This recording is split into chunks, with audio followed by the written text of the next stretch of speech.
We're gonna start with this VOD. It's gonna go through 6 different VODs. We're gonna focus on your early game. We talked about how. Let's see. I don't know if I can scroll through all this. Let me try to search. Search for my copy pasta. Welcome to Summoner's Rift. Pause this real quick.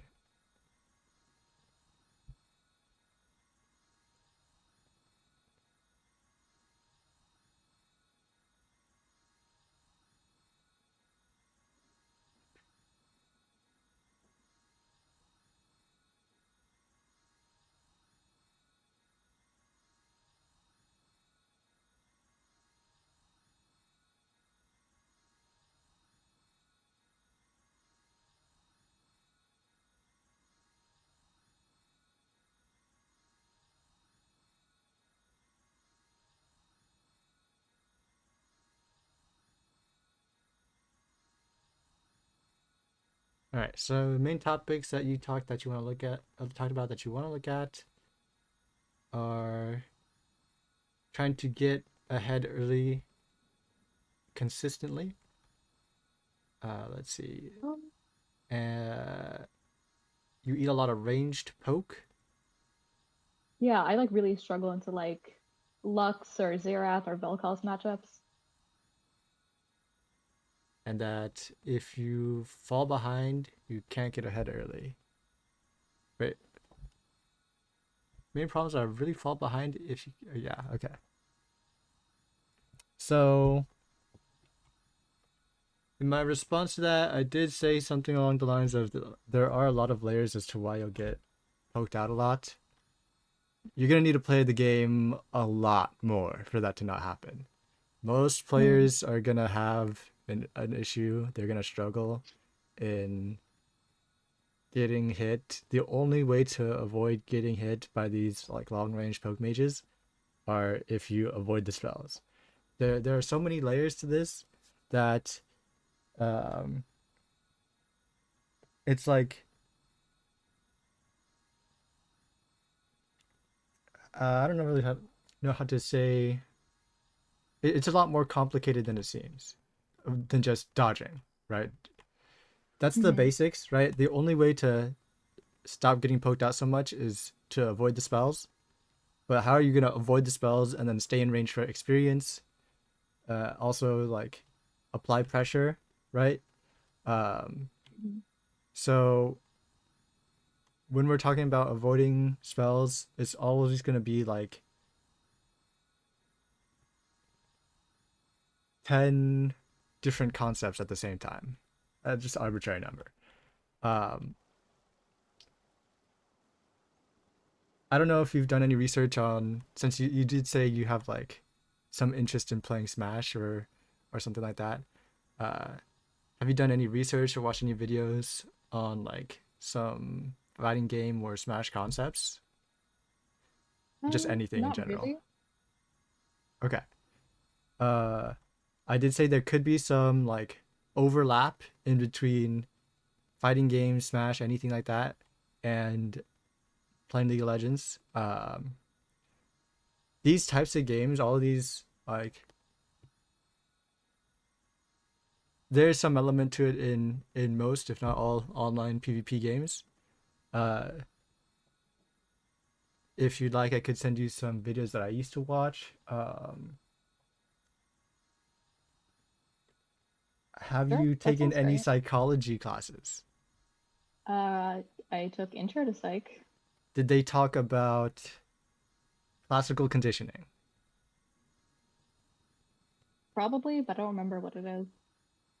Um, Classical conditioning is like, let's say you feed a dog at 5 p.m. and you do that multiple times. The dog is going to get accustomed to getting fed at 5 p.m. and expect that, right? The Mm-hmm. same thing can be applied in most, if not all, online video games, especially the PvP ones. Um, it's like one example could be, let's say you're playing Smash, you throw a fireball at like center stage Okay. Uh, and you do that as you like every time you enter, like you go into center stage, you jump and throw fireball. The Mhm. enemy's gonna think that you're gonna jump and throw fireball if you just walk into center stage. Just like as another arbitrary example. Okay. That's something that can Okay. be applied to playing League of Legends, just in general, but when you're moving around, okay, you might want to be cognizant of the patterns that you yourself portray to the enemy. Let's Hmm. say Okay. you walk at the enemy for 3 seconds. Okay? That's a pretty long time in Hmm. this game. But just again, these are all just random kind of arbitrary numbers. And you do that pretty consistently. They might subconsciously uh like be like try to see that you have this pattern of walking up to them for 3 seconds on vision. Hmm. If that's the case, then they might try to assume that the next time you're showing this like behavior before you walk up to them for 3 seconds, then they can cast their spells in a way that they expect you to be somewhere at this time. Okay. Hmm. Um, that's one of like the very broad concepts that I try to think about, just in the back of my head. Other than that, just focus on. Let's just look at the games. 30 seconds until minions spawn. Lack imagination. You are So one thing I want to say, starting from level 1, game starts at minute 0. It's okay to just to watch the jungle if that's what you're trying to do, but Hmm. it also depends on your game plan. So one thing you mentioned was the runes that you wanted to take. These are the runes that you chose for this game. Um, these look a little bit like mine, but like, what's your reasoning behind taking these runes? And are these runes that you took every game of this set of games? Yeah, these are the runes I took every game for the set of the games I played. I actually got them from I think Euro PGG because I was like looking through like top Neeko support builds or whatever or runes. I usually go Arcane Comet, but I wanted to try something different. Just, just to try it. Okay. Um, so we'll see what happens throughout the lane. Electrocute is significantly more difficult to proc, especially in the early game, as Neeko, uh, than Minions have Comet. spawned. And depending on Hmm. what spell you take level 1, uh, and the summoner spells you take, would that's when I would start to think about changing runes. Let's see. So we take Q level 1 and we land it, which is really good. But in this case, by taking Comet here would probably be better. Okay. For Neeko support specifically, and sometimes other mage supports, uh, Keystone runes and just runes in general, they can have an emphasis to be impactful on certain times of the game. Um, but for Neeko support, pretty much every rune you take, is it going to be focused on scaling into the mid to late game? Your Hmm. kit and your purpose in the game will focus on the early laning phase. Um, so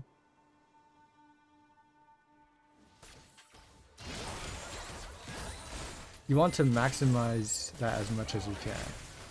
This is all right. We're taking a lot of free damage. Just watch that back. This is okay. Where'd you use your ward? Did you use it here? Yeah, my jungler pinged for someone to ward it, so I just ward it, make him happy. lack imagination.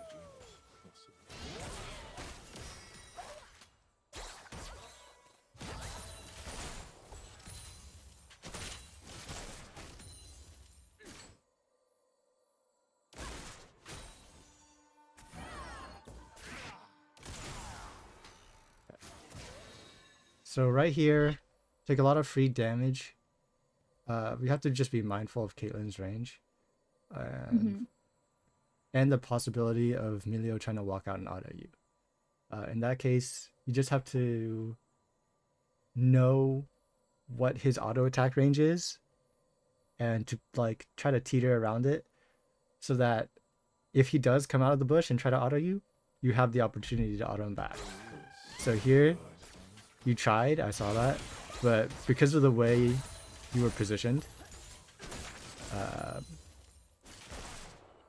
you allow him to step just barely out of this bush. Like he can walk like 1 centimeter right here and then go back inside. And if that's the case, then you're not going to be able to auto him back. It's going to get canceled. The animation takes too long. Even if you were to auto him as he appeared, it would be very unlikely that you can. So if we're trying to apply pressure, you're going to have to be positioning further back, way outside of Caitlyn's auto attack range.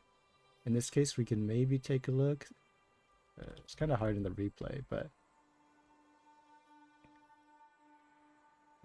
what's that? What's what? Dude, what was that? What are these like blue things on the ground? That's Caitlyn's bullets, I think, because they're light blue and they're heart shaped, right? Is that what you're talking Oh about? shit, you're right. That was weird. Yeah, like Okay.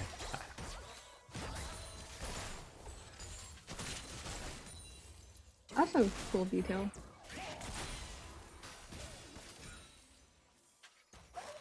Sorry, here you should actually be punished for this because you're inside Caitlyn's range and Milio's range. Something that other coaches like to talk about is some like triangle bullshit. But basically, if you're both in the range of both of these characters, you should be at a disadvantage because they should both hit you at the same time, and you can only hit one person. The triangle bullshit is because your ally is not a part of the triangle, right? He's not in there, and he can't help you. But basically, that concept is just, if you're outnumbered, you lose. So, That makes sense. try to avoid being in that position.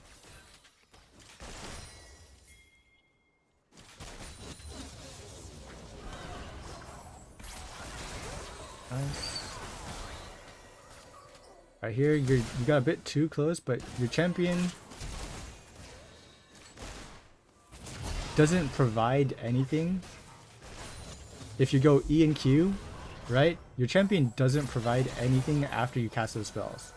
So right after you cast these spells, you have to start leaving. Your auto attacks are statistically one of the worst in the game, level 1. Like literally the worst. And you compete for enchanters at being the worst as you level up. Which Is it is because I'm a mage, or is it like Neeko specific? Neeko specific. Neeko and Kennen have 48 attack damage level 1. So that's just something that you would need to play the game a lot and do some research to know. Okay. Luckily, this guy doesn't do anything, so he dies, but your champion is just not built to auto attack. What if I was level 3? Would that make a difference, or? No. Okay.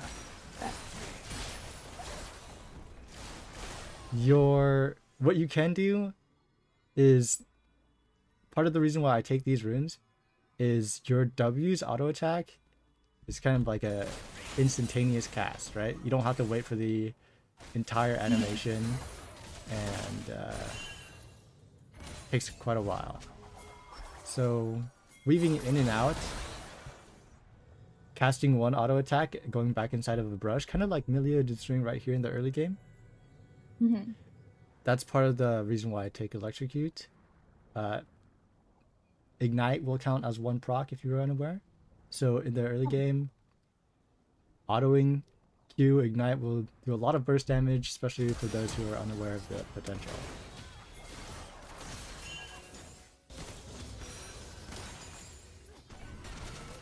think for the most part, there's not much else to see, to be honest, in this early game. Because even right here, you're in a position where, and you will pretty much forever be in a position where it's pretty difficult for you to land any abilities, especially the most impactful one, which is your E. Your main advantage will be coming from brush, or like you were talking about earlier, trying to use your passive to, sneak attack them.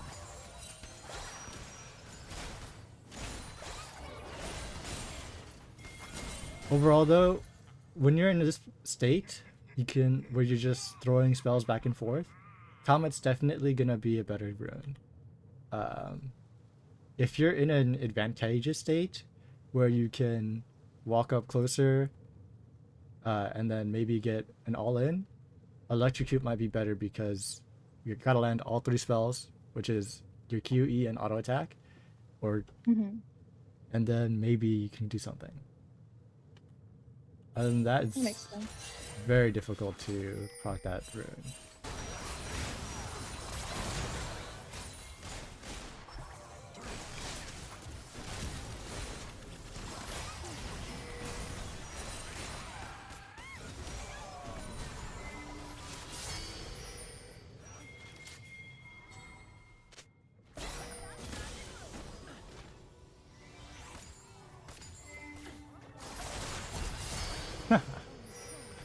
Okay.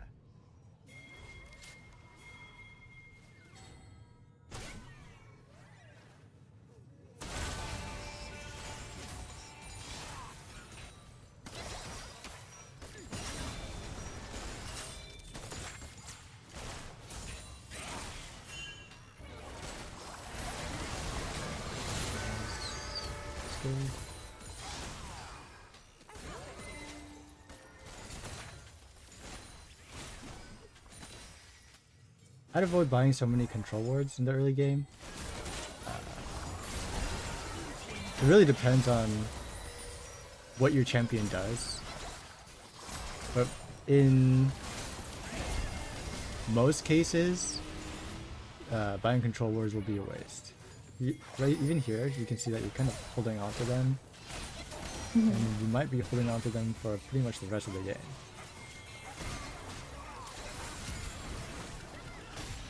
Okay, you use both by 20 minutes, but you bought both at like...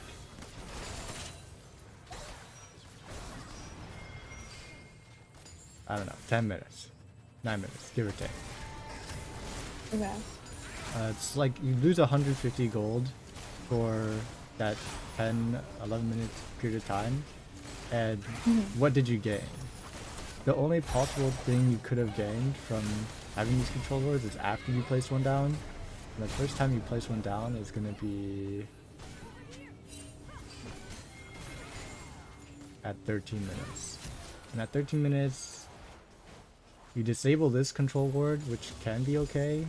This one's still here. Let's see what happens. Start here. Where'd you use your sweeper? You use it in the pit.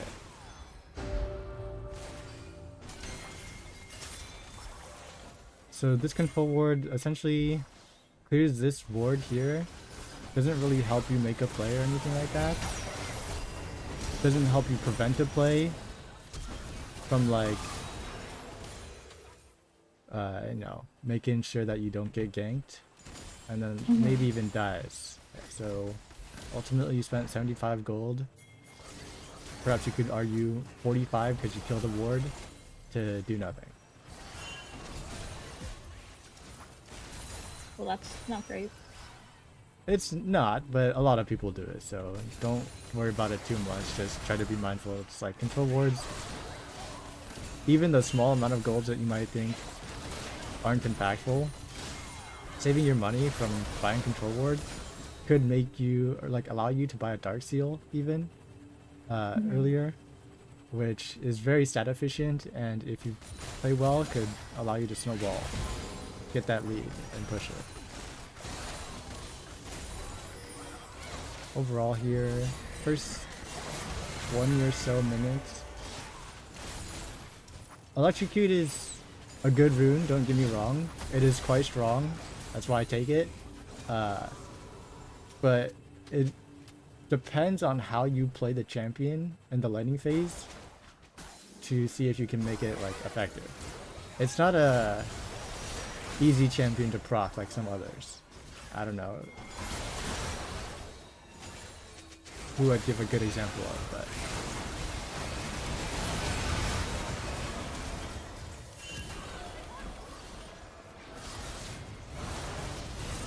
in matchups where you're like nearly purely spellcasting, throwing Qs at max range, then Double kill. I would definitely consider taking Comet over Electrocute, especially if I'm trying to win the lane.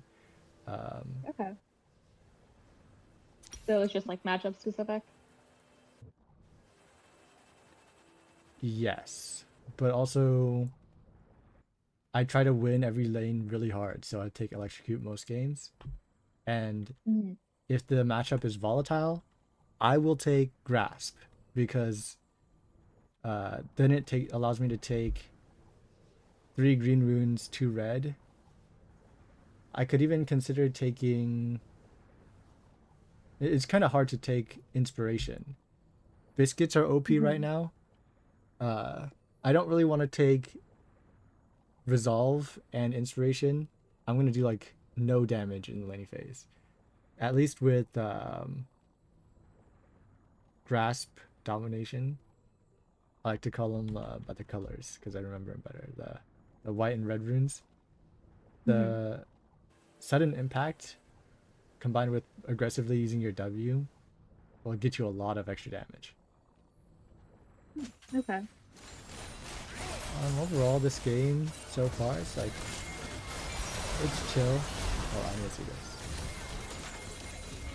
So, one thing that I want to point out is you already have Swift March. It's okay. I just wouldn't recommend it. Over something you could spend that 750 gold with. Something else. Like what? Like it depends on the game. This game, maybe Ruby Crystal. Because that Ruby Crystal can turn into something else. Like a full item sooner. This game depends on what you go. If you're going to go Oblivion Orb, no matter what, this game, then I'd agree that Swift March is okay. But if you have a different, more important item to buy that gives you a power spike, it might be more important that you hit that power spike earlier.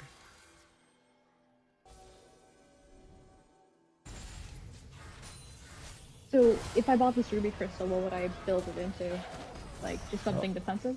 It just depends on what you want to buy. So if you're buying Ruby Crystal, you could build like literally anything in the shop. Like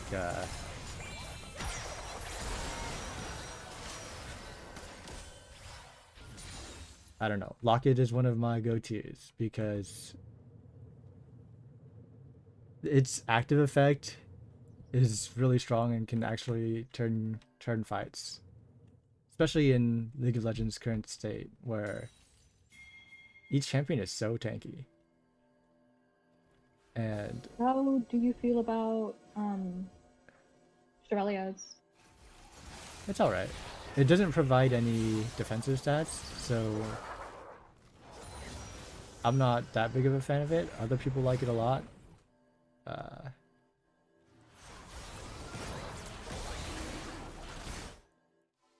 It's not like you're playing Karma or any champion where you can press Shirelia's and then be useful by casting your spells on your teammates and like at mid to long range. Your ult is most useful when you're in the middle of 5 champions. So Mhm. you have to be aware, like, because this is what my champion does, what items can I build to like make the kit stronger than it already is. Also, something to point out, where was it? Like back here? You went to make kind of an old play. Let me see. Yeah, I didn't realize Fizz didn't have ult. Is it here?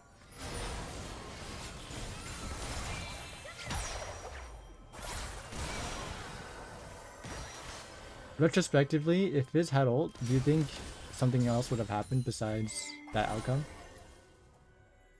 I don't know. I guess they were pretty close to their tower. They could just walk away. Caitlyn does have her This E. tower doesn't exist. It's the replay block. It's this Oh, one. I guess not retroactively. And if that's the case, then you just have to recognize this is what your champion will do against their champions in this specific time frame. So this is kind of a hard one. Most people have a hard grasp of like estimating what my champion does to their champions when they have these items, are this level, have these summoner spells. Just basically, to sum it up in one word, in this game state, right? In this game state, what does my champion do? Mhm. Right here in that game state where you made that play, it's okay. You should do that like as often as you can. But as you start to as you do it more often, you'll start to recognize, oh, my champion will never kill these guys here. So it would be Mhm. a waste of resources to ult, cast all my spells, and then maybe die. Even if Fizz had his ult, would we kill them? Not sure. If he did and then you tried it and you didn't kill him, then now next time, when the same exact situation or approximate situation occurs, then you'll be ready. And that just comes Okay. with a million games. And actively trying to look out for what my champion does in this game state. The rest of the game is probably nothing crazy.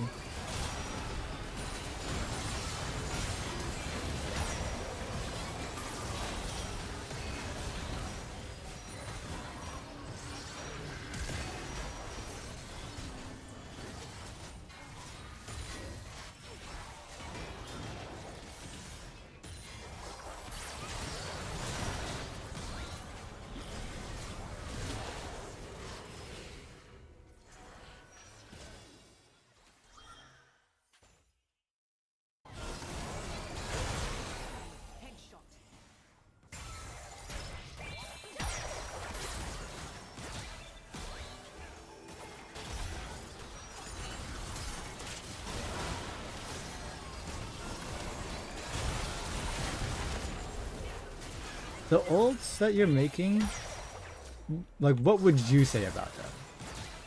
They're a little Before- early. I should be more patient.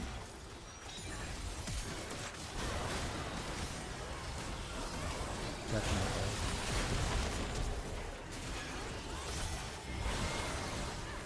Before that, let's take a quick look.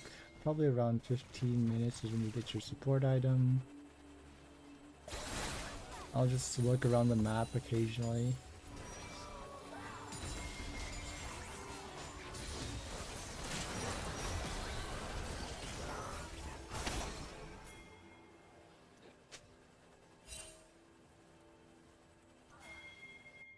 This is good here, but is this even... Yeah, this is fine. That's you.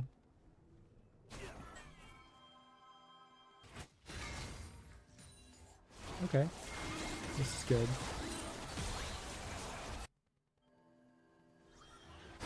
Just taking a look at what kind of vision you're dropping down. I think it might need to be more frequent. Looking for opportunities to drop your vision and then maybe make a play. You might be a little bit too hasty on trying to make plays. Mhm.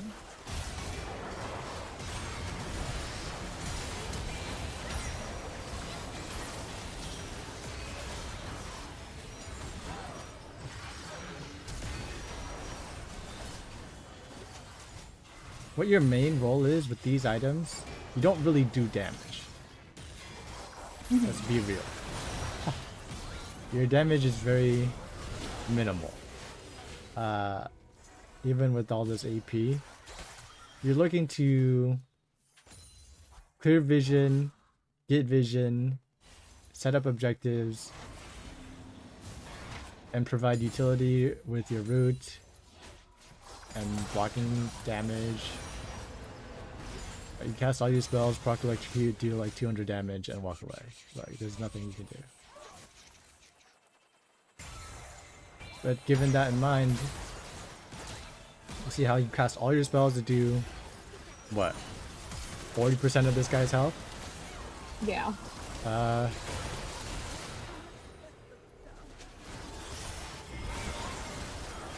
Knowing that in the future, if you have these items in this game state, etc., right?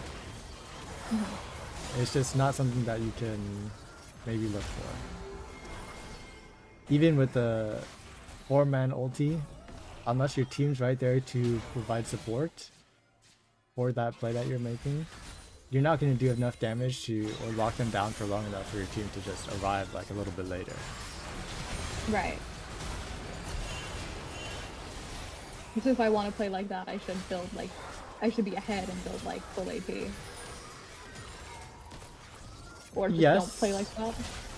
Yeah, yes, but also you can, if you are ahead, you have to be so far ahead to kill someone in the current League of Legends state. It is difficult. I think you should try it. Tell me how it goes. Show like,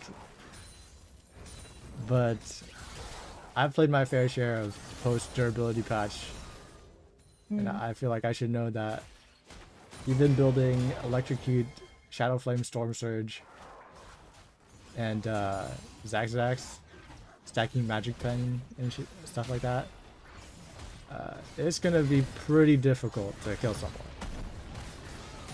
You have to literally double your damage to kill this guy.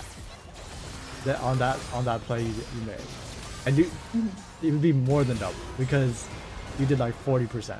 So you'd have to somehow scrape through whatever items to buy.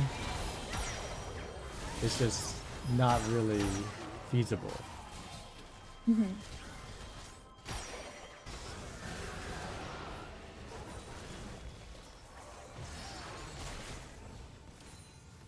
But this is like for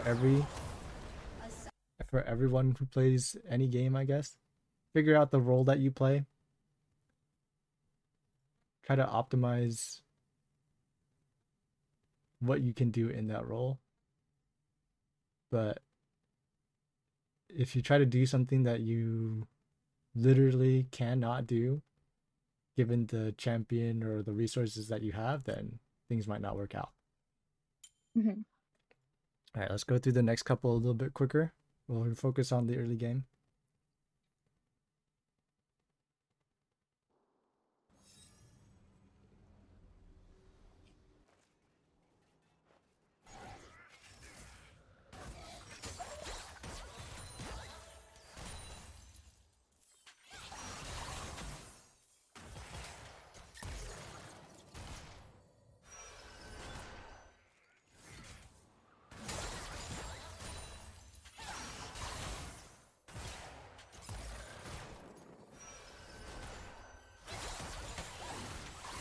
Just like this Zoe, you'd have to auto 2 times in succession and land a Q to proc electrocute.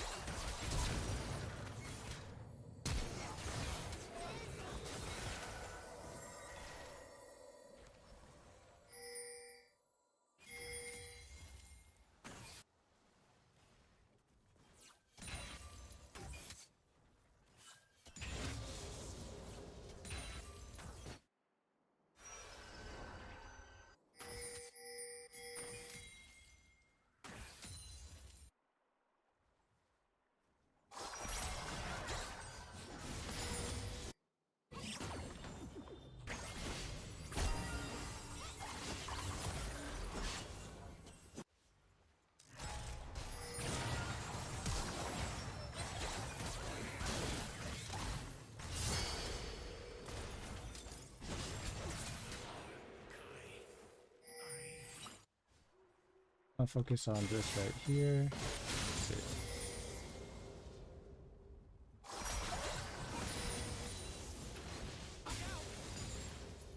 So here's a Neeko specific thing that I'll talk about. I like to be maybe in the middle of these. Not necessarily the first one, because the first one is always going to hit in the middle of the lane. Like these two minions always hit at the same time.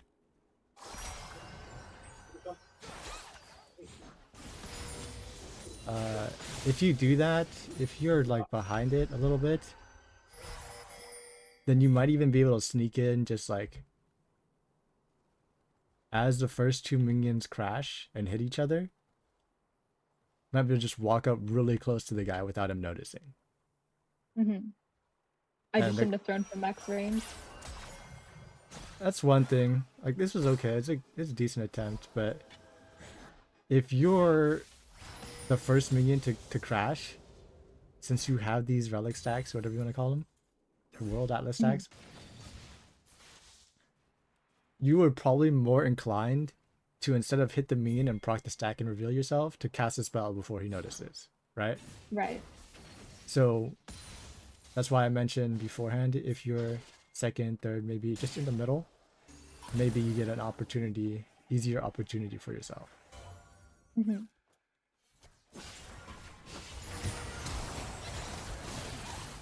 Looking for a play there is fine. This is okay. Game should be over. Let's see what happens. It's a good purchase.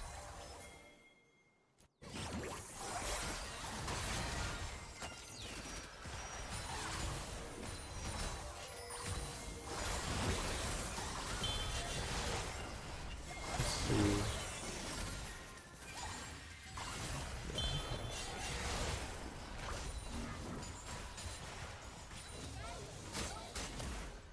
Right here, you know where the jungler is?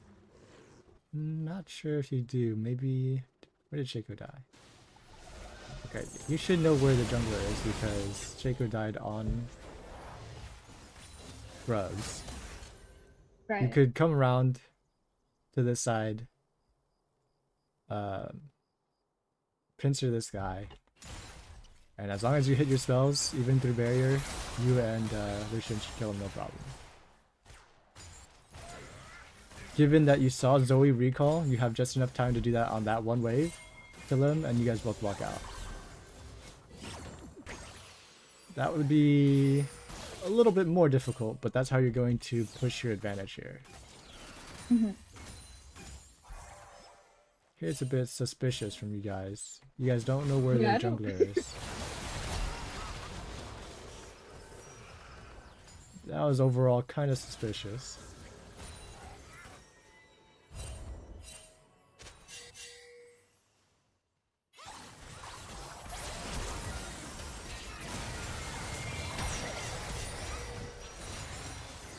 What just happened? Okay, so from here, what I would recommend is if you're able to get so far close to this guy, you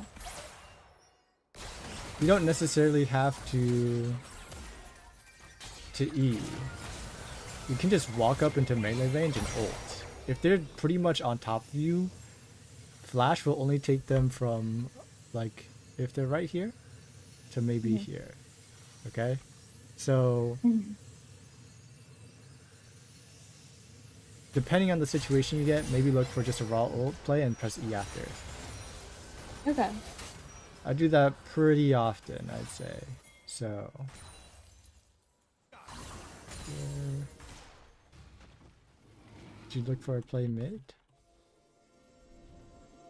So running around the map as a minion is actually pretty detrimental given you have 325 move speed. Wait, I don't have the same move speed as a champion when I'm a minion? So you have the same base move speed. So even though it says 325, it's 325 plus your boots and plus Relentless Hunter and Celerity. But Oh. because 325 move speed is going to be lower than your move speed, which is 340, you're still at a disadvantage. Okay. That's a little min-max, but other than that, it's like whatever. It's not a huge deal, I guess. So I heard that it's good to run around the map as a minion because the enemy doesn't see you on the mini map without like the same amount of effort. Should I just not be buying boots so early, or? Boots are really important in the early game, especially as support. Okay. So no, you shouldn't not buy boots. If I said that Okay. correctly.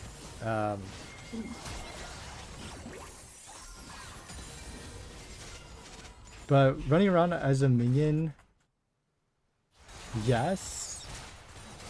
If you're on vision, it'll be more difficult for them to identify that you're where you are.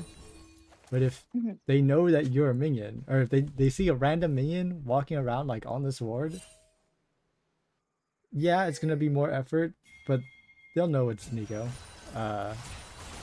Something that I recommend to keep in mind is your passive is not always about blending in.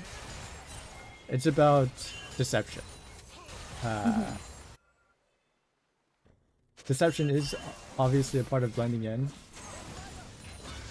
Or maybe the other way around. Sorry. But... What the... Okay. What I mean by that is you can use your passive in a lot more ways than just hiding yourself on the map. Let's say you're walking around on the map, okay? And you know that someone has vision, maybe here. For Neeko specifically, this will literally never apply to any other champion ever. You can disguise yourself as your allied jungler.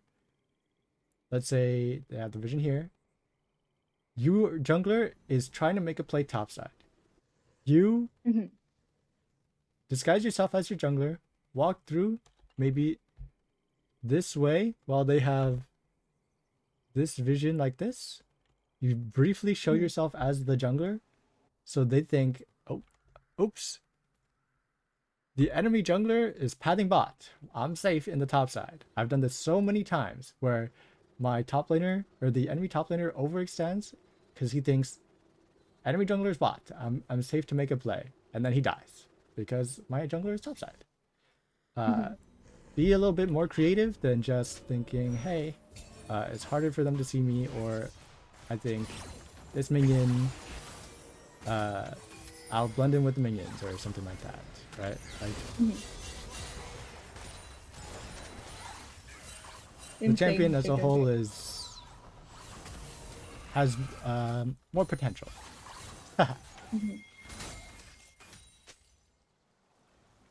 Something right here I will mention is I don't know if you've ever seen, but sometimes minions will get stuck on the tower. Like sometimes right here. And sometimes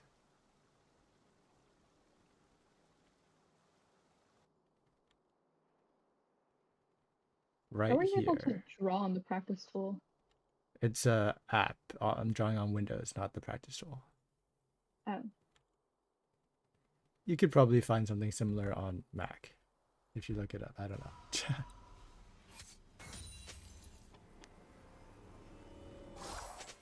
Actually, this application I'm pretty sure is available on Mac. It's called Epic Pen. But okay. This is decent. I mean, it saves the wave for your 80 carry, right? That's all it does. I would only do that if I want my 80 carry to have the resources to carry. I mentioned this because there will be some games that you play where your 80 carry will be useless and you know that they will be useless for the rest of the game. And it might not necessarily be because they have no items. It might be because they just suck. So why I mentioned that I would only do that for an AD carry I want to give resources to, you could take it yourself, right? If you want to. You could do whatever you want with the wave, you just gotta know what each decision does. Alright, this game lasts so long. What happens? Flat elo things. Both teams throw and then throw again.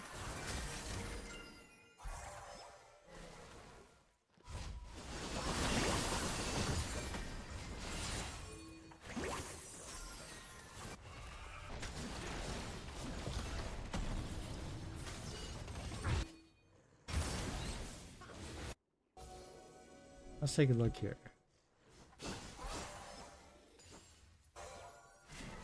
Okay.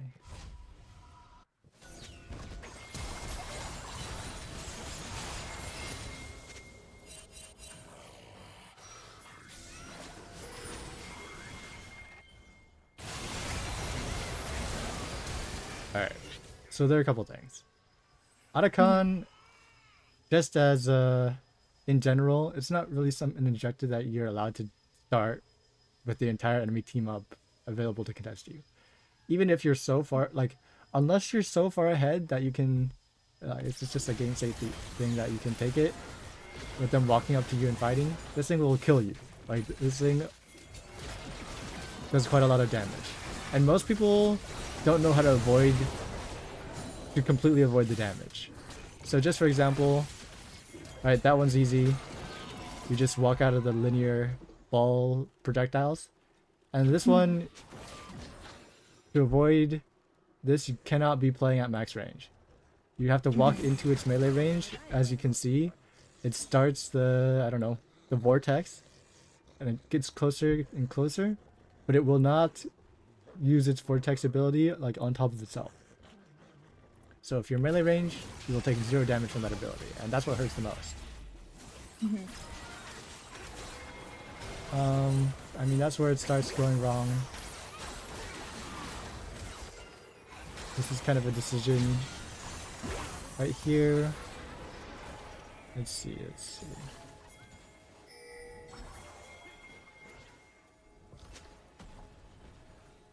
You have no ult.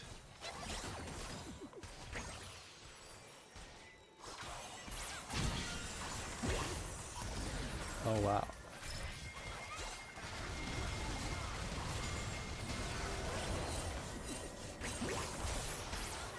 Well, this is something you can look back on and say, probably won't do that next time. You should try to look for plays with your ult. If you don't have ult, it's pretty difficult to secure something. It's possible, but you might need more like things to set up in your advantage to make it happen. Pretty much nothing is in your advantage here. You're walking in on vision. This guy is level 14. He's got Leandries. He's really strong, which is Heimerdier, right? This guy has cleanse. You're not catching this guy.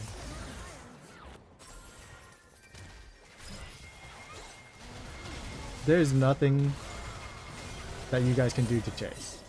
But that's only something you guys would know if you played the game more often and maybe got a little bit of a stronger idea of what your champions can do where. So again, right, it's good and you should try making these plays, because only when you try and fail is when you'll know that you can or cannot do these things.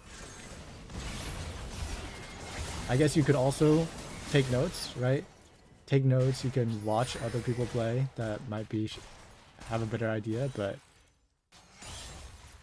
in my experience, it's always best to try stuff out for yourself.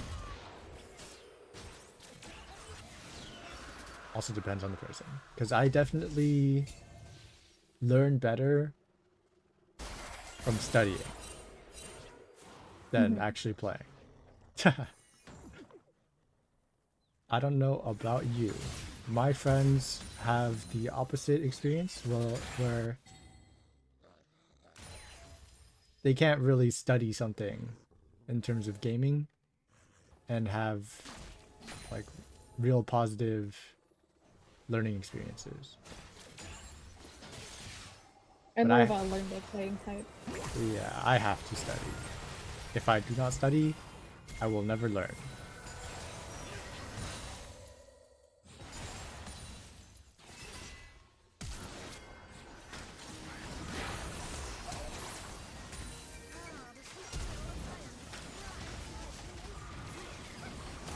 That's something that you might want to consider too, depending how serious you are. If it's the first competitive game you've ever played, you may not have tried it yet, so. Like watching like Mobalytics guides or something. Anything. That is actually something I used to do. I don't remember if it was Mobalytics or whatever it was. Skill capped probably might ring a bell. But those guides will help. Knowing other roles besides yours will help. So like going to sleep and watching some silly video on wave management to go to sleep is what I used to do. And like it, depending on like your study habits, it can be effective.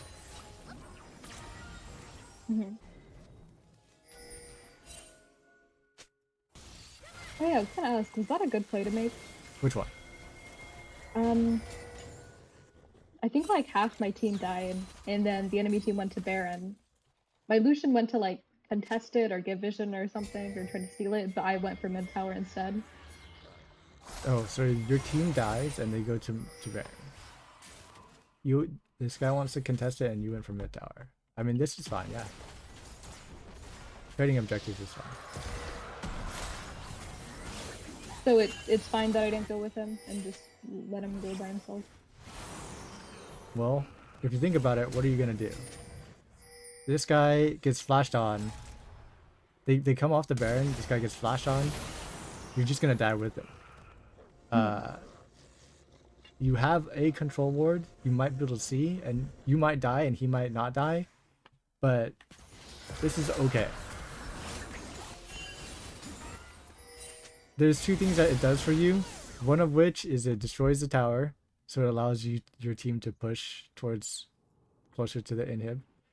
Depending on the situation, that's might be good or bad, but the other thing that it gives you is gold. You get a lot of money. Can't really use it though, so.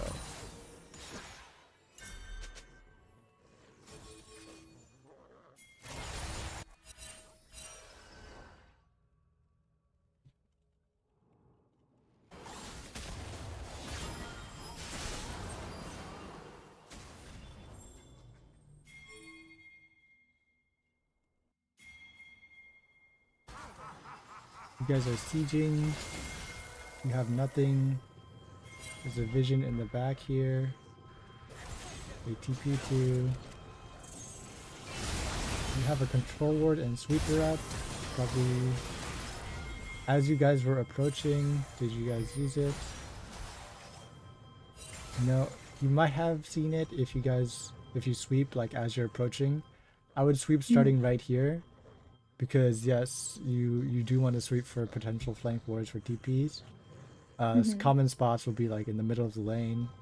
I may or may not have seen this one because it's right here and not in the middle of the lane, like right here.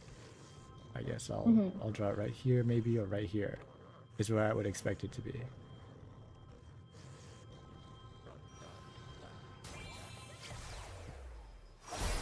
I could play you go in a little bit early, no one's there to help you again, right? Your champion just doesn't do that. I have really old clips where your champion does do that, but that doesn't exist anymore, so you can't do that. Like, Where you go in like 1v5 and kill everyone as support. Yeah, that existed, but not anymore.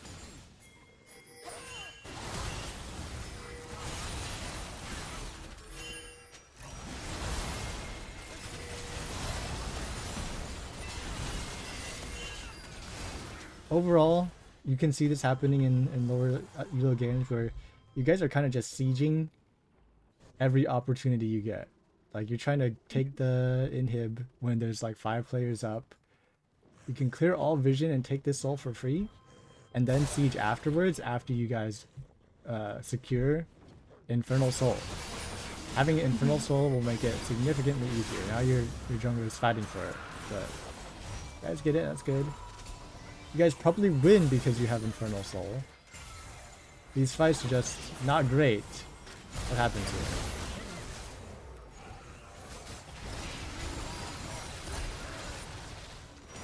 Again, we're a little bit early on making plays, and that's okay. I think that's going to be our main thing to look at in review. Something to work on. Usually I try to provide a summary of main topics for the student to work on. And that, going in a bit early without your teammates is definitely going to be one of the main ones. Red team double kill. Not sure if there's anything else important to look at in this game.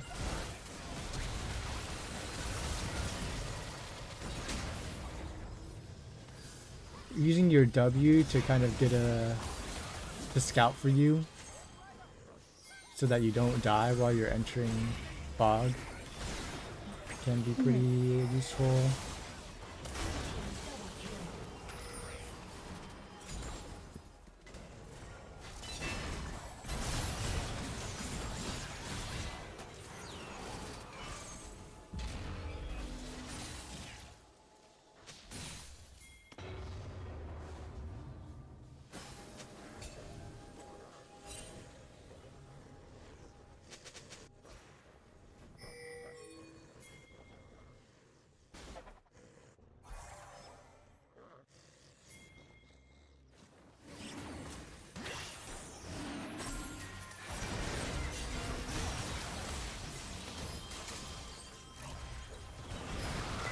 Yep, so at this point of the game, we're gonna want to try to clear out vision in key areas, secure maybe a quadrant at best, and just maybe a line of vision at worst.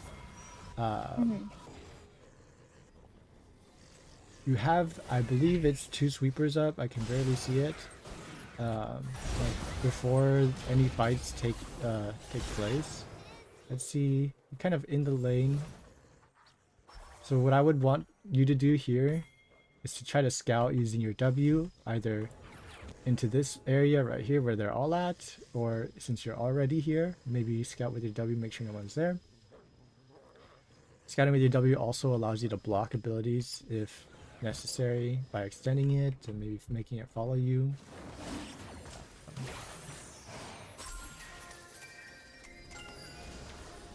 Right here.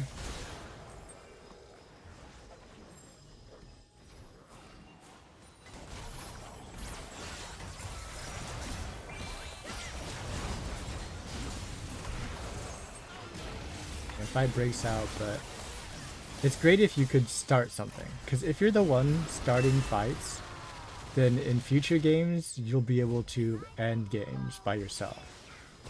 Right here we're just waiting for the enemies to make a mistake or for my teammates to make something happen. Clearing vision is the first step to allowing you to start fights. Your approaches are also straightforward isn't really a good word to use here because you do use your passive a lot, and that wasn't really straightforward. I guess straightforward would be more like Braum starting from in vision and then Wing on top of someone and then queuing. But or like Thresh trying to queue someone from in vision. But they're mostly all the same. Start out as disguise on vision, try to cast E from the disguise, and then follow up with your ult.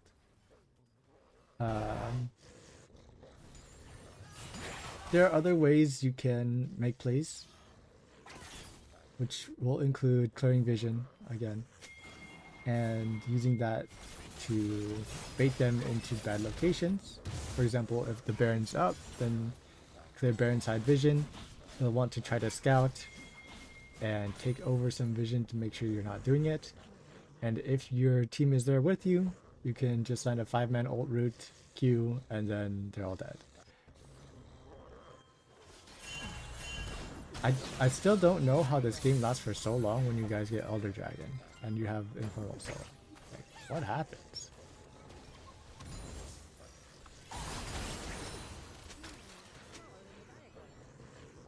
How does he die?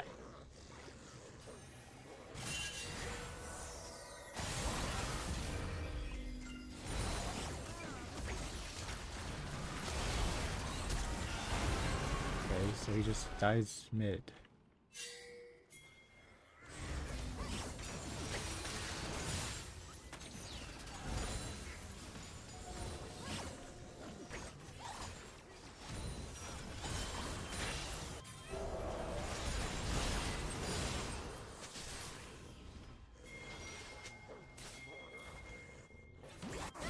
Alright, this is probably this 50-minute game you were talking about like a couple days ago, right? Oh shoot, I accidentally muted myself. Okay, so but that was the 50-minute game you were talking about a couple days ago, right? Yeah. Okay. So that's gonna be probably the one-off game. Alright, this time for real, look only at the laning phase. Make it quick. Mm-hmm.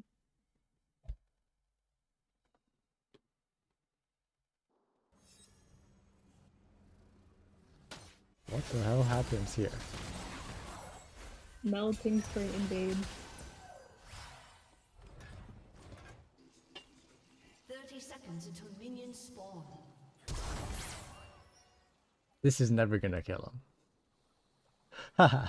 I guess if we could get a splash. Yeah, but then you lose your flash. I mean, I don't even know how you get his flash without your entire team flashing on top of him. Your E, I'm sure you know this, right? It lasts 0.7 seconds level 1 on a non-empowered target. It is so bad to try to invade with and like kill a single target. Unless you have someone else following up.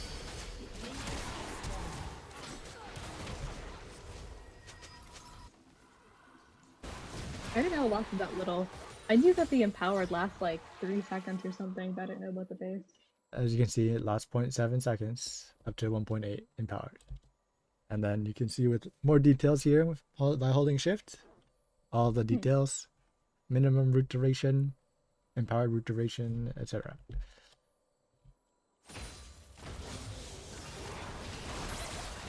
This is good. Walking up melee range is good.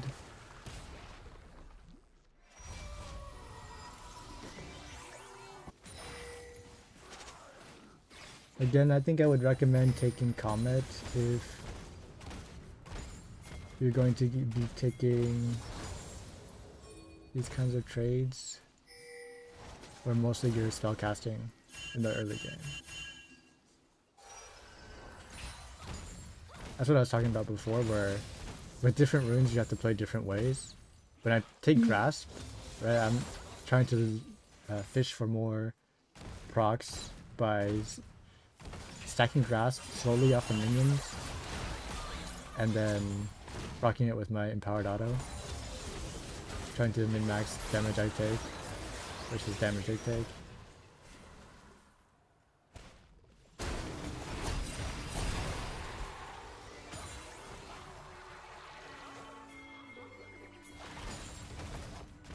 Try your best and... oh wait, that's your teammate. Alright, tell your teammate not to auto from the brush, but... don't actually do that. Just don't auto from the brush if you are in the brush, okay? This is again just something that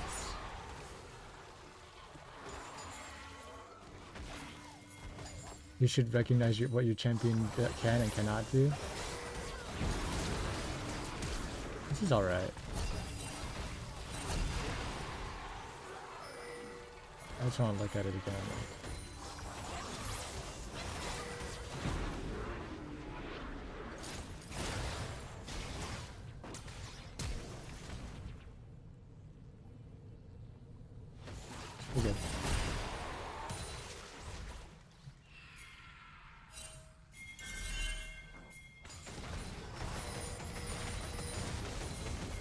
going back here to see what you recall on.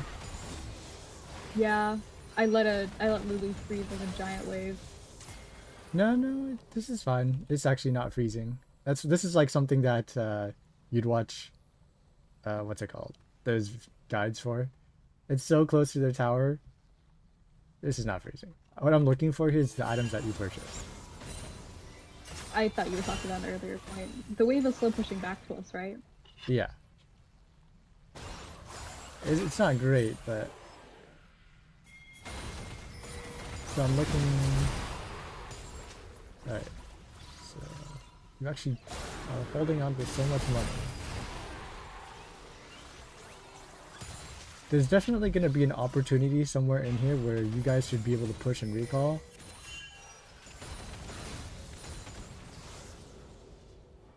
Right here. Because this is a cannon wave, you guys should push and recall. Your Tristana should maybe buy a longsword. Cole, if anything. And then you should buy Darksteel. So right here. That's why you guys can't push and recall. You guys, the play happens. And here's where you should push and recall, because you just killed their guy. Mm-hmm.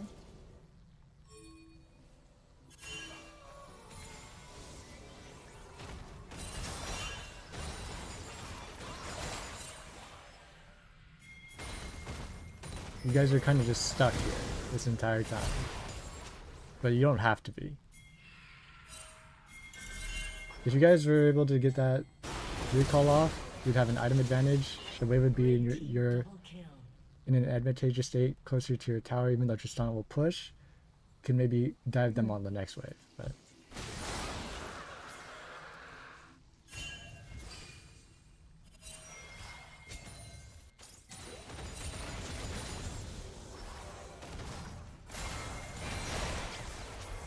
that's good. I mean, okay. I think because this is working, keep doing it. Don't fix what's not broken, right? Okay. Until this stops working, just keep doing it.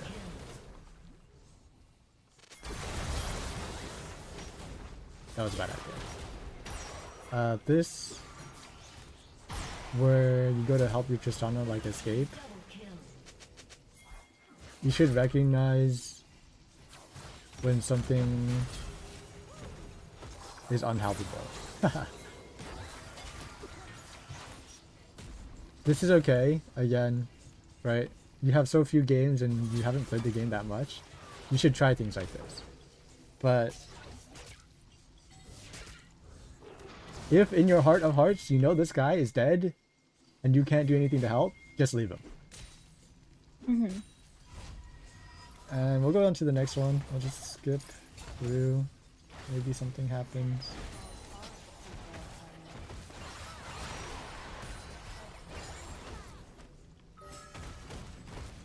I mean, again, don't fix what's not broken. That's kind of an example, by the way, of what I'm talking about, be more creative. People Mm-hmm. will be very dismissive. They think that they know you're the minion, or they know that you're something. Mm-hmm. Oh, did you lose this game? Yes. I see. Okay. Did you want to go over the loss? Like, see what happened, and maybe see what you could have done better? Or do you just want to go over the laning phase? Because we can focus on that on the next couple games as well. Because you did well in the laning phase here. Up to you. I don't know. I've never really gotten coaching before. I don't really know what to ask for, what to look at. Okay. So, in that case, I'll just take a look very quickly.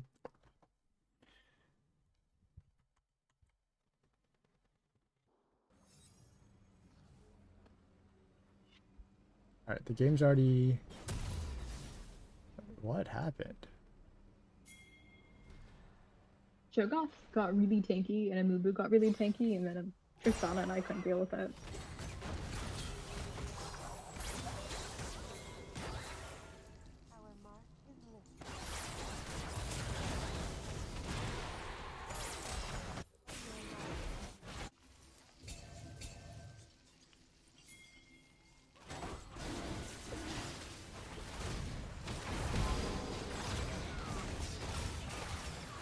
Okay. So basically, in this game state, it is you and your AD carry's job to 2v5 the game. Okay? Your entire top lane will be useless the rest of the game. This is what happened. You guys did not successfully play the game state in a way that you are able to 2v5. For yourself, if you want to, if there's anything to take away from this, being able to recognize when this is gonna happen, right? When you have to play so well that it's like you're challenger smurfing in the game, otherwise you lose. Because that's what's gonna happen.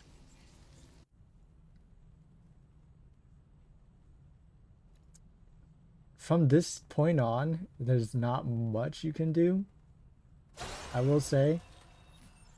But until maybe 14 minutes or so, you maybe could have gotten even more ahead. I'm not sure. You did pretty well. Pretty decent. There was one time where you kind of killed yourself trying to save Tristana. But that's about it. Maybe we could have been more aggressive. If we played a little bit better, we could have taken the tower earlier. Why'd she ping me? Who? Oh, Tristana? I can't tell you. Upset? Maybe. I don't know. But that's what happened. Let's see. Let's go over the next one real quick.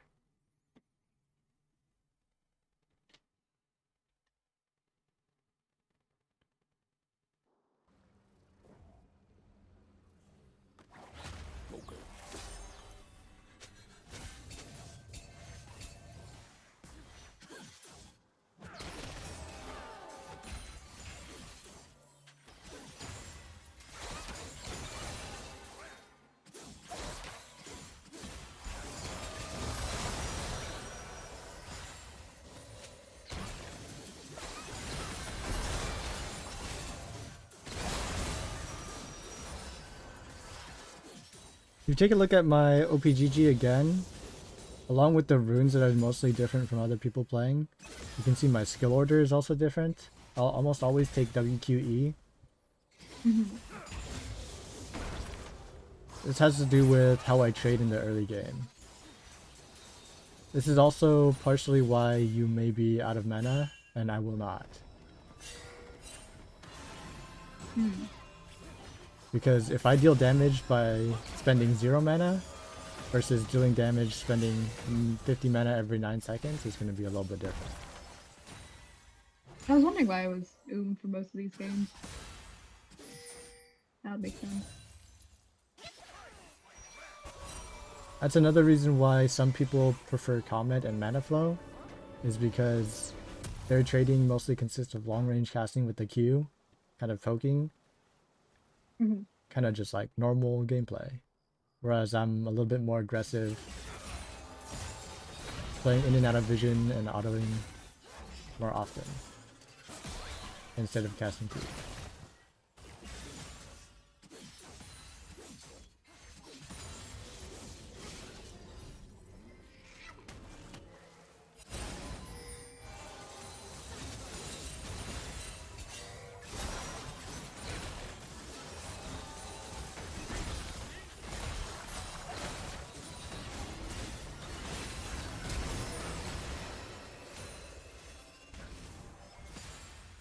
Kind of tough. You and your bot laner here will probably never kill these guys unless you're playing the trades really well. They just pick champions that make it pretty difficult for you guys to to cure anything, especially from max HP. You just don't have the damage to kill Braum from max HP. You have to whittle him down, which is why Comet makes it a lot easier. But Electrocute can also work if you just have stronger, more optimal traits. That's about it. Looks like nothing major happens. Oh, okay. Do we have Q here? Oh no, we don't. This is something I would do here. Is I would at least try to stack my autos to get my empowered auto before making something like this happen. And then also position myself in a way where I'm not eating at minimum 2 tower shots before I start this. So I would probably start maybe like right here, which would be the edge of the tower range.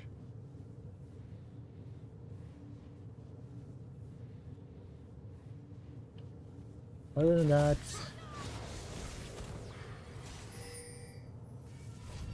if you want to try the runes more, you can. I just would recommend Comet if you keep the same pattern of trading that you currently have. Okay.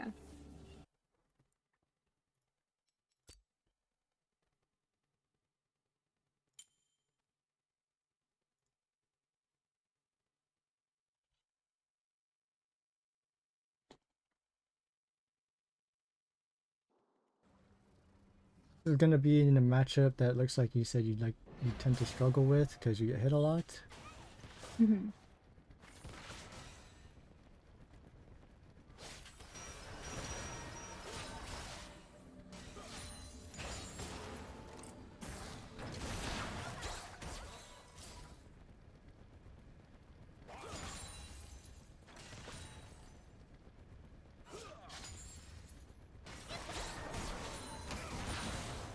Something to note is I kind of see you on this side of the lane pretty often.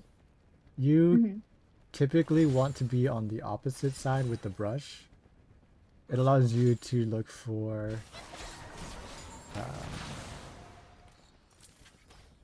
more poke.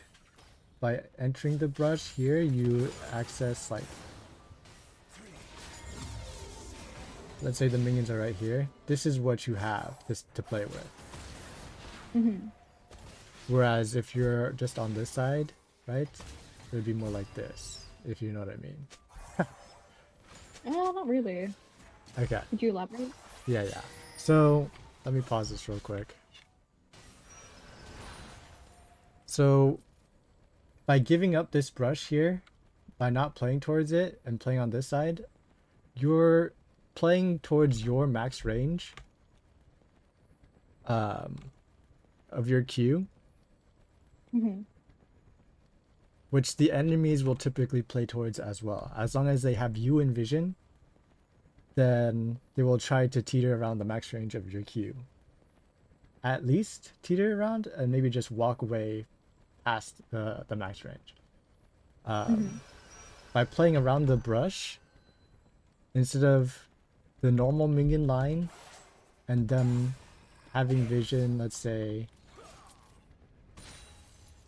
around here, right? You get to control maybe what? If you're standing right here, this space. Whereas if you control all of this space, you can even control the inside of this bush. Which typically, as you can see, the enemy supports will try to control as well. And if you avoid the enemy spells coming towards you, and you hit yours, then it should be easily identifiable as a good trade. Reason why it's not optimal to stand on the other side is because then your AD carry has to stand on this side. So they get hit by the mage's spells on the right side? The support spells? They can. They can also dodge it, but the main thing is they want to be auto-attacking the creeps, the minions. And they want to be like kind of controlling this side because they don't want to be autoing from the brush. Autoing from the brush reveals that location for like maybe 2 seconds, but they have to be autoing. Does that make sense? Kind of. We can talk about it later if you want to move on. No, it's okay. I'm like super confused. Let's try to start from the So besides- beginning, right? Okay. At minimum, bot laners will want to attack the minions, okay? To get lane pressure advantage, right? XP advantage, whatever. They want to attack the minions. From the principle where you don't want to attack from the brush to reveal yourself because you want to be able to use that brush to get advantages with trading, your marksmen prefer to stay away from the brush. Because once they attack from the brush, it's unusable. It's as if the brush isn't there. Okay. But because they need to attack, right, they want to stay away from it. So it's easier for them to push and control a side of the lane where there is no brush, and for you to proactively use the brush by weaving in and out of it. I'll show an example of this later. Are you talking about like what the Millia was doing in like that first game? Very similar, yes. But Okay. yeah. So this thing, if you stay on this side, you can also maybe dodge the Vel'Koz keys easier. What's gonna happen is if they don't put a ward in this brush, then he's gonna throw it likely from here to here, right? And as long as you have a good timer of when he's going to throw it, then you could just walk out instead of standing right here or anywhere inside this brush. Just walk out this way. And after you successfully avoid the spell, you can walk back in, and now you have control over up to here, which will give all this control because of your Q range. And he has to walk out now. If he doesn't walk out, then you can walk in. He has no spell, auto Q. It's a dub for your trading. Okay. But this is all dependent on knowing your enemy's cooldowns. Or at least having an approximate, right? If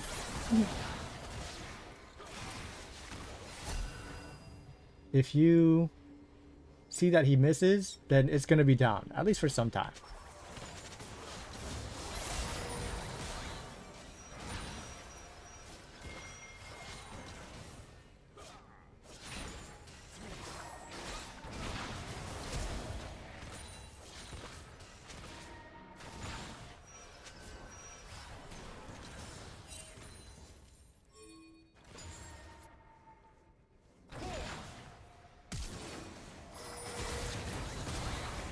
Right here, I don't know if you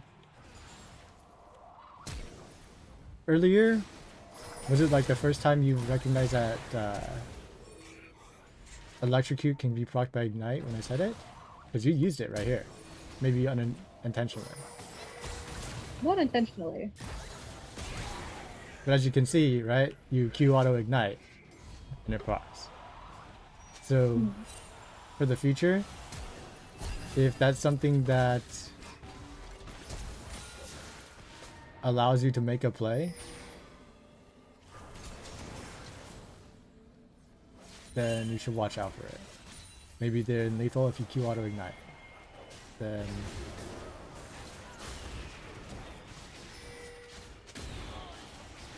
that's the play that you make. And right here, just as I was saying before, right?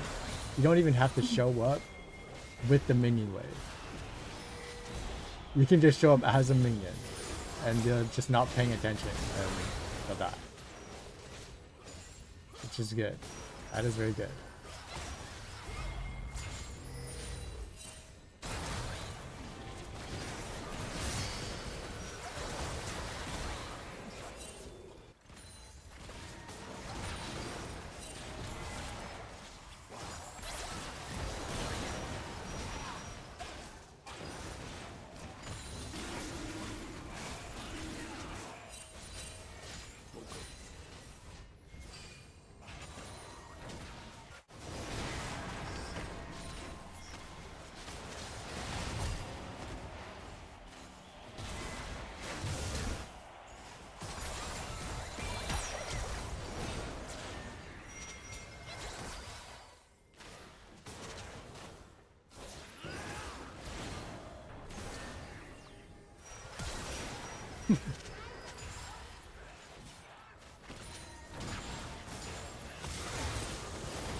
Yeah, I think Kane realizes we're kind of winning bot and he just comes down like 200 times. That's good. I mean, this game should be over, but again, it lasts for so long.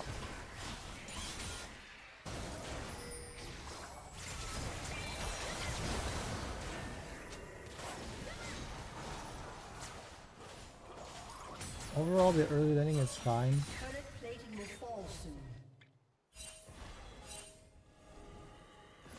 I don't want to reiterate it too much about the runes and stuff, but I'll put it in with a summary. I'll give you afterwards.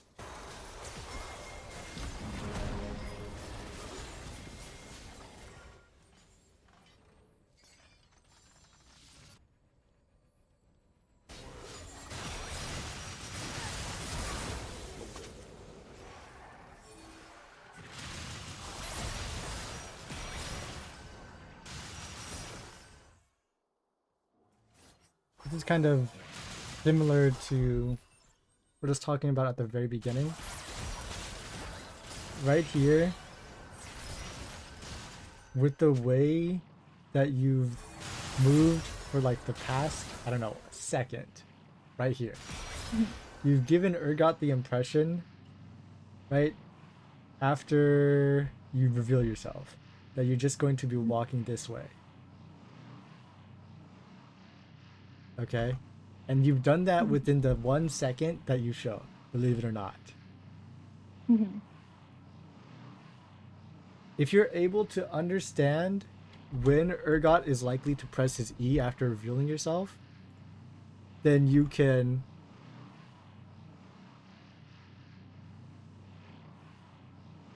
give the enemy misdirection by showing him that you're going to travel this way. But as soon as you recognize he's going to press E at a certain timer, you travel the direct opposite direction, perpendicular to where his spell would land. So, perpendicular, if he's going to be casting this way, would be this way, right? So let's say you're showing that you're going this way. As soon as you know he's going to press E at a certain time, you want to travel this way. That is how you would dodge abilities. The same thing would be applied to in bot lane while you're laning. Let's say we can take a look at that real quick a little bit.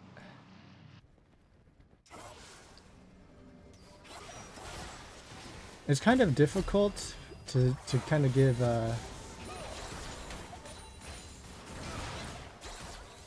here's a decent one. But because he has control of the brush, this is another thing. You don't really know. You don't have a really good timer of when he's going to cast his spells. You don't have any good sound indicator, visual indicator. Right. You don't know where he is inside the brush. It can be anywhere. He kind of shows himself by autoing from the brush. Like I said, you don't want to do that, but let's say he didn't do that. This whole time you're up here, you've kind of told the enemies what you've been doing. You've been walking back and forth for the past, like, right in the same spot for the past, like, I don't know, 5 seconds. If these guys are passively, not even actively recognize that you're doing that, they'll be able to hit you very easily. So,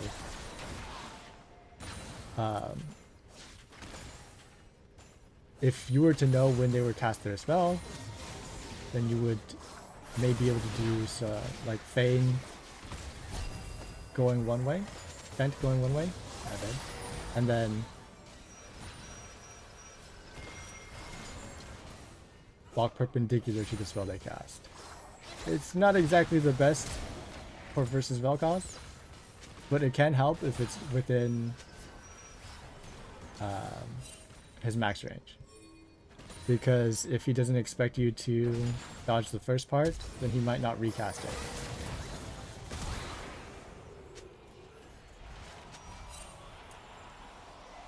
Other than that, I mean, we could look.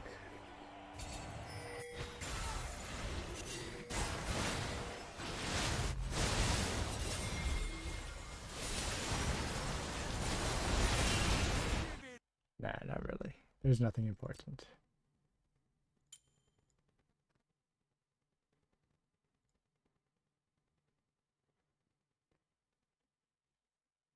Okay. Finally, this one.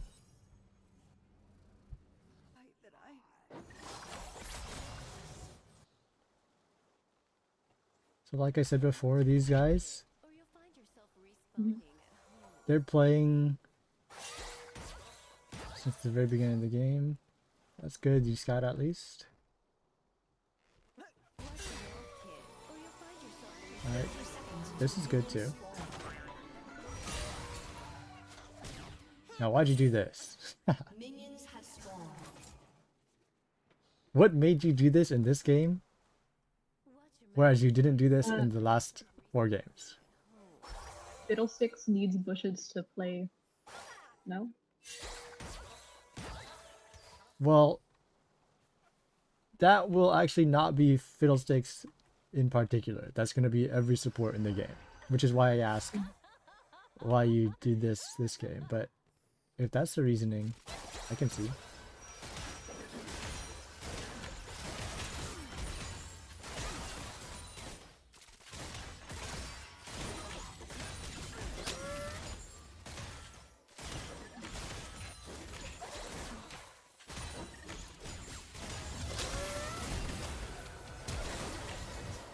That's good.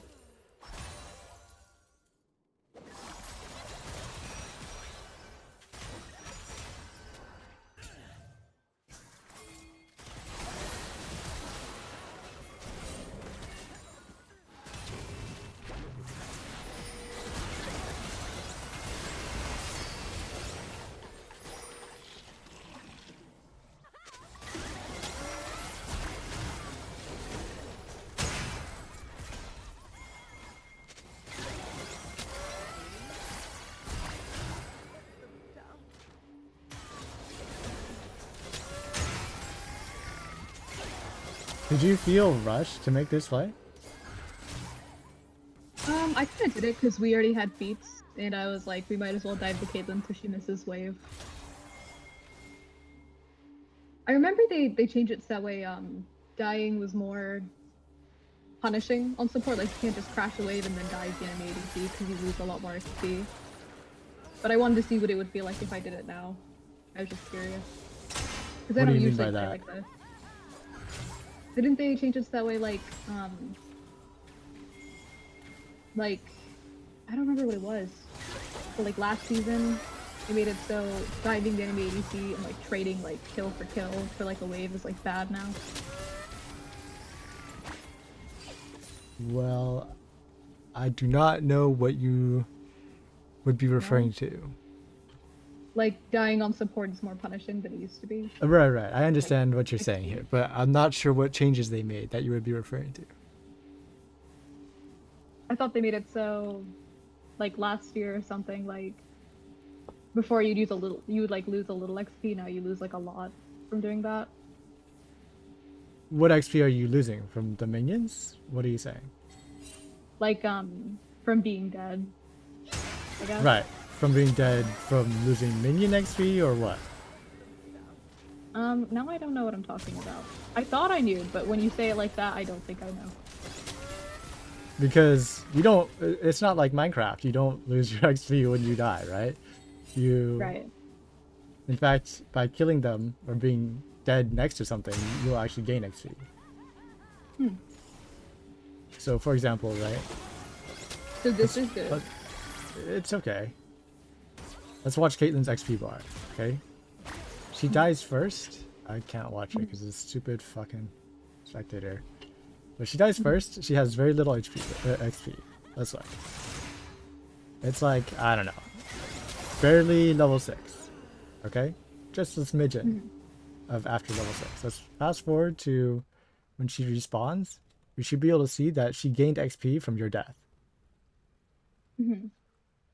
So, I'm not sure if you're saying, like, they made a change where dead people will get less XP from nearby takedowns? I don't remember what it was. Maybe I'm like misremembering, but something about how the XP gap between ADCs and support are like wider now if you die constantly trying to dive the enemy ADC when they die too. I don't No? know why. Well, I don't know why that would be the case. I mean, I don't play the game. I have like good basics, but since I don't play the game regularly now, I have no idea what you're talking about. Oh. Something about how they changed minion XP and like shared XP. Oh, minion and shared XP. Okay, that would give me a better idea for sure. Well, I mean, let's try to look for it, I guess. Patch 25, season 1.1. It was like last year or something. Yeah, I mean that would be the start of the season. Oh. But what are we talking? Start of the season or? It was like a while ago for sure. Because I used to just, shove in tower, dive, shove in tower, dive. But I don't play that way anymore. But I wanted to try it. Well, I mean, the reason why I point that out here is, in the first place, is because you could play in such a way that you kill her without having to die. Okay. Like, do you mean if I went around or something instead? Yes, exactly. Like your MF is full HP, she's not dying from all of that. You tank the Caitlyn ult, which ultimately kills you. If you're outside the tower range, even if you go around, right?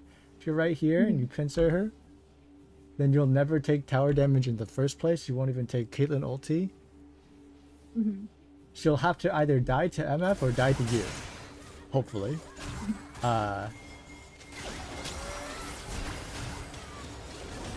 Yeah, that's the main thing that I'm pointing out here.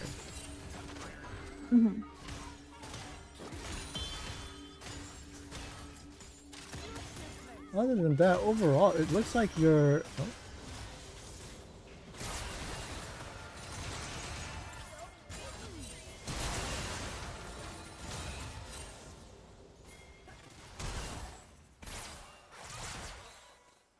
Well, this is what I was talking about earlier, with the root duration being 0.7. She literally doesn't have to use flash. She just walks away pretty much. If you had the empowered auto, or empowered E rather, then it would be a different story. She'd be dead. And that's just another thing about game state and understanding what your champion can and cannot do.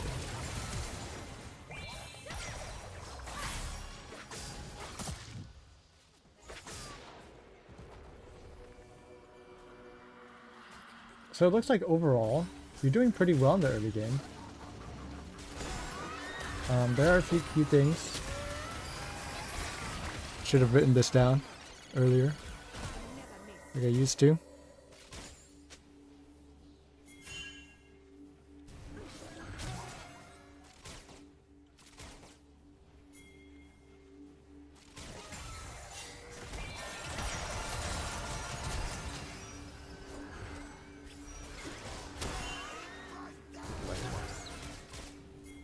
Oh yeah, do you know if electrocute procs on like the second my ult hits, or like if it was, alt E queuing, would I want to wait till after my ult goes off or at the start? I'm assuming the end For what? for electrocute. What do you mean? But my ult procs electrocute, right? Like that's one of the 3 instances of damage. Yeah. Yeah, so if I want to use electrocute with my ult, it would be R, and then after the ult goes off. Oh, then I see what you're EQ. saying. So the interval for which something counts as the 3 separate attacks within 3 seconds, right? You can Q, E, and then R. This is all gonna be within 3 seconds of combat. It doesn't really matter what order, because unless you Q and then wait 3 seconds to press E and R, which is almost never gonna happen, they're gonna walk away. This is gonna proc as long as you press all your abilities, right? Okay. Right here, you probably should have ignited. I wouldn't worry too much about taking the kills. Just kill them.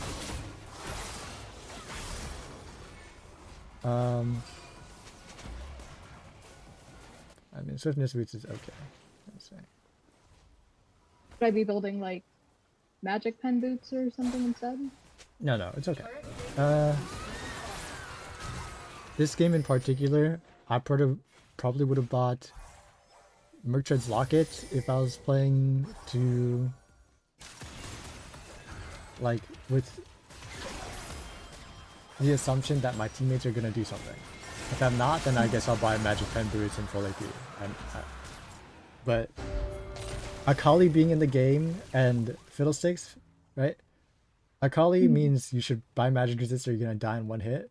Fiddlesticks means buy Locket so that you can use the active so that your teammates don't die instantly. Mm-hmm.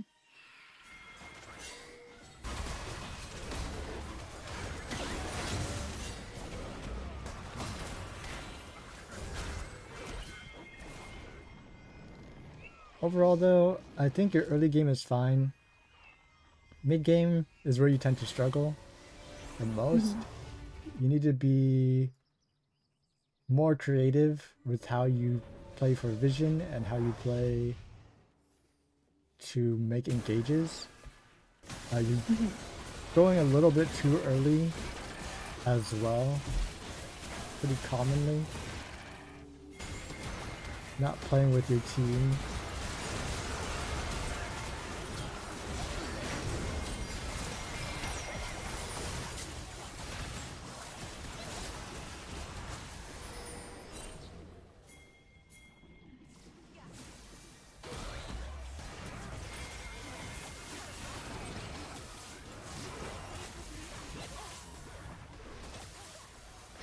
Red team double kill.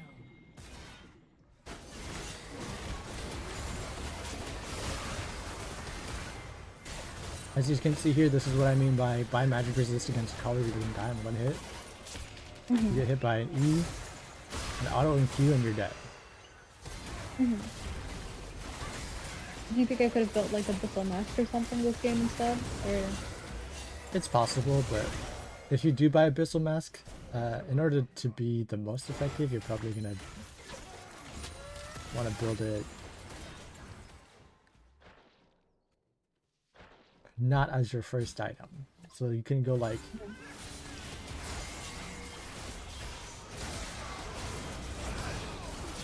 Dark Seal something and then Abyssal Mask. Because if you buy Abyssal Mask first, you're not going to be able to do so well in the early game as you did. Because you buy Boost of Swiftness and Hextech Alternator. Caitlyn is just going to kill you. And you're not going to do any damage though, relative to you buying Hextech Alternator. So it gets a bit more complicated if you want to buy fully defensive items.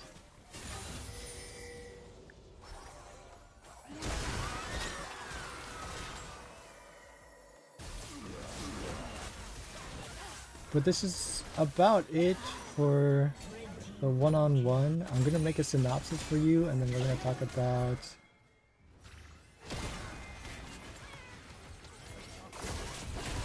what you want to do in the short term. Like, stop the video.